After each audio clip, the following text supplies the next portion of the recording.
فتقبلها ربها بقبول حسن وأنبتها نباتا حسنا وكفلها زكريا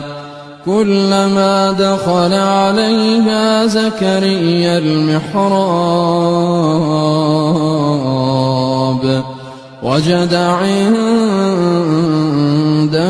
رزقا قال يا مريم أنى لك هذا قالت هو من عند الله إن الله يرزق من يشاء بغير حساب.